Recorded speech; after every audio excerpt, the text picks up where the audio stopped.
Welcome! If function is one of the most popular functions in Excel. Let's have a look at what the function does to get an idea in what situations it can be used. Hello and welcome to EasyClick Academy. My name's Frank, and together with our EasyClick team, we're here to make sure you'll be able to use Excel in a quick and easy way, thanks to our digestible video tutorials. If function comes handy when you need to evaluate a logical condition and quickly find out whether it is true or false. In this tutorial, you'll see how the function if helps evaluate whether the sales for a particular month met the goal that had been set. If yes, Excel will display the message, "Goal achieved." If the condition comes out as false, a horizontal stroke will show instead of the message. So, how can we use if function effectively? To start, click into the cell which you have selected to show the result. We'll click in the cell D3. Type in the equal sign and right after that, if. Excel will offer more functions, out of which we can select if by clicking on it. Then you'll need to add three details: the logical test, which is what Excel evaluates, and two different values. One will be displayed if the logical test result is true, the other if it's false. Let's start with entering the logical test first. In this formula, we're going to compare whether the sales in this particular month were higher than our goal.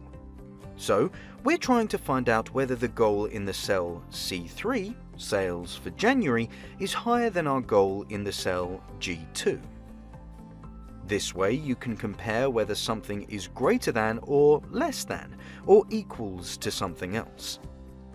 There's a possibility to nest another if function inside the logical test of this if function, which allows you to make further, more complex comparisons. As soon as the logical test has been entered, carry on typing a comma and we'll move on. Now, Excel needs a value that will appear as the result if the condition we entered comes out as true. After that, we'll need to enter a value if this condition is evaluated as false. Let's have a look at the first value, which appears if the condition is evaluated as true. If you want Excel to display a text, in our case the message "Goal achieved," you need to type it in like this, in quotation marks. If this first value is a number, we standardly don't put it in quotation marks. After typing in the message, add a comma. Now we need to enter the second value, which is the value Excel will show if the condition comes out as false. If the sales in this month did not reach our goal, we want Excel to show not a message, but a horizontal stroke. So we'll enter a dash in quotation marks. All three necessary details have now been added, so let's close the brackets and press Enter. Well done! The function immediately evaluated that in January we did not meet our goal. But watch out now. A little complication might appear if you want to copy the function to the rest of the column. Thanks to the little trick we're about to share with you, it'll be no problem. You might have guessed correctly that if we want to use the function to evaluate the sales numbers for the rest of the months, we need to copy the function by dragging the bottom left corner of the cell where the function has already been placed. However, the function seems not to be working properly once copied. For example, if you have a look at row 4, the cell reference to the goal has moved one cell down to G3, but that cell contains no value. The same happens in row 5. Excel refers to a wrong cell for goal. How to fix this?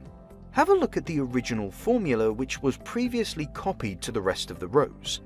We need to keep the reference we make here to the goal fixed. Click into the part of the formula that refers to the cell where the goal value is stored, which is G2. Now, press the F4 key. Some of you might need to hold the function key, Fn, while pressing F4. As you can see, two $signs appeared, one in front of the letter, this fixes the column, and another one in front of the number. This one fixes the row. Using these dollar signs makes the reference to a specific cell fixed.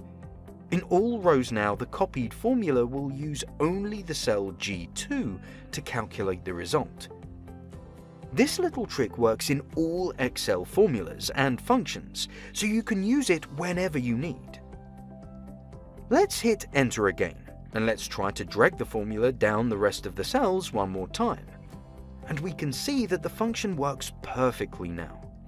Each row contains the correct evaluation of the sales numbers against the goal we've set. Remember, if function is dynamic, which means you don't need to update the formula if you change the value of the goal in cell G2. The results in column D will be automatically updated.